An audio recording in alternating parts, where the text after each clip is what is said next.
Bismillahirrahmanirrahim.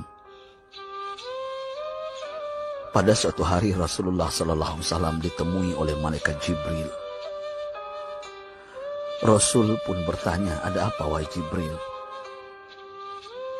Jibril menjawab, "Wahai Muhammad, sesungguhnya hari ini Allah Subhanahu wa Ta'ala sedang mengobarkan nyala api neraka, dan seluruh para malaikat amat ketakutan. Mereka tidak tahu harus bagaimana. Untung aku ingat," kata Jibril, "bahwa engkau Muhammad adalah sumber cinta dan sayang Allah Subhanahu wa Ta'ala kepada alam semesta. Dengan alasan itu aku kesini, bertabaruk mengambil berkah dengan cinta Allah kepada dirimu, ya Rasulullah, ya Muhammad."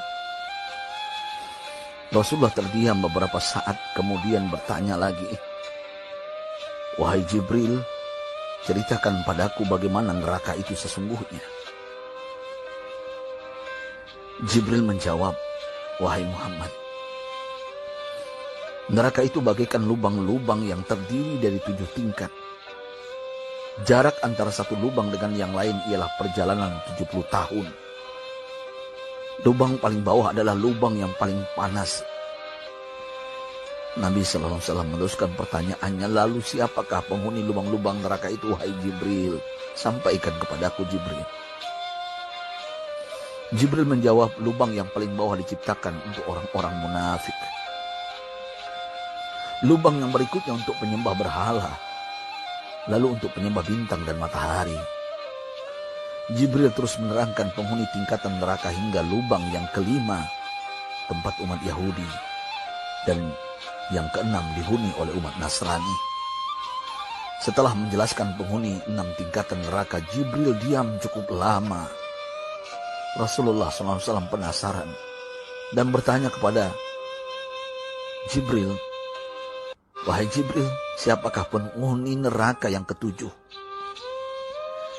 Jibril diam saja tidak menjawab. Rasulullah SAW mengulangi pertanyaannya, tapi Jibril tetap diam.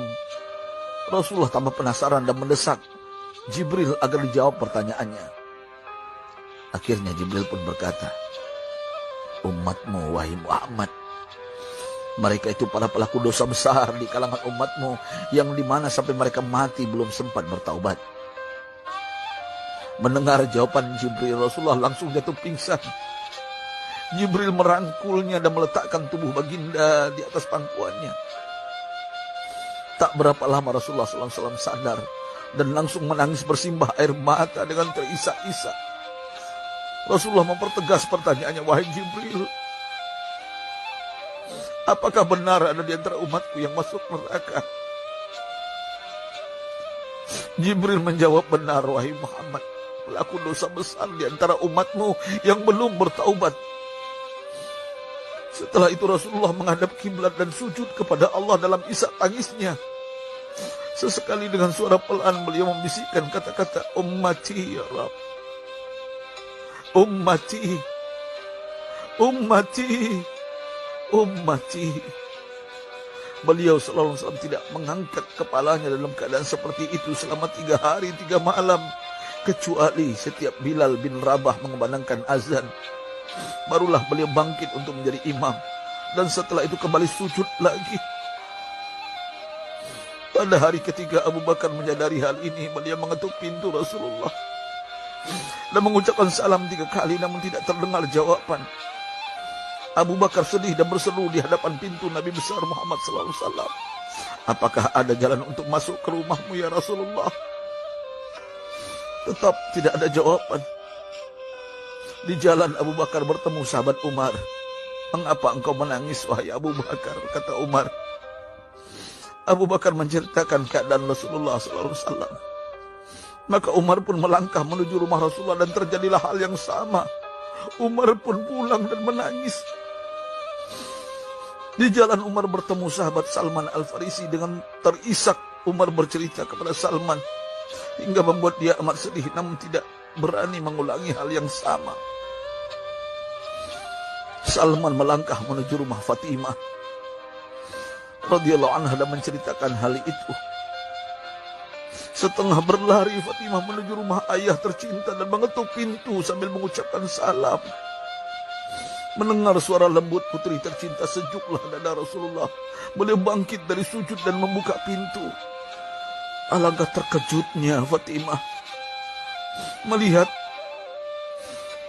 Rasulullah, ayah tercinta, amat kurus dan pucat. Fatimah memeluknya lalu menangis. Wahai ayah, apa yang terjadi? Mengapa engkau amat sedih seperti ini?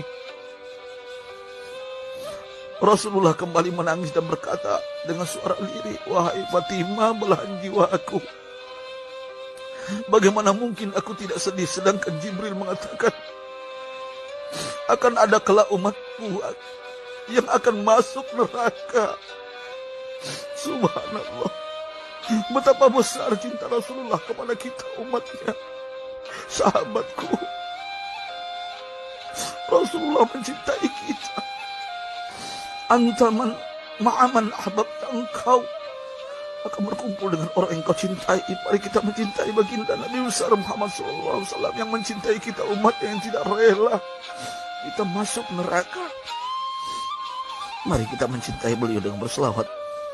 Sahabatku, sampaikan, Rasul mengajarkan kepada kita, man dalla ala khairin falau mislu ajri fa'ili. Siapa yang menunjukkan kepada kebaikan, maka dia akan mendapatkan pahala seperti orang yang mengerjakannya. Mudah-mudahan ini menjadi pahala jariah bagi kita.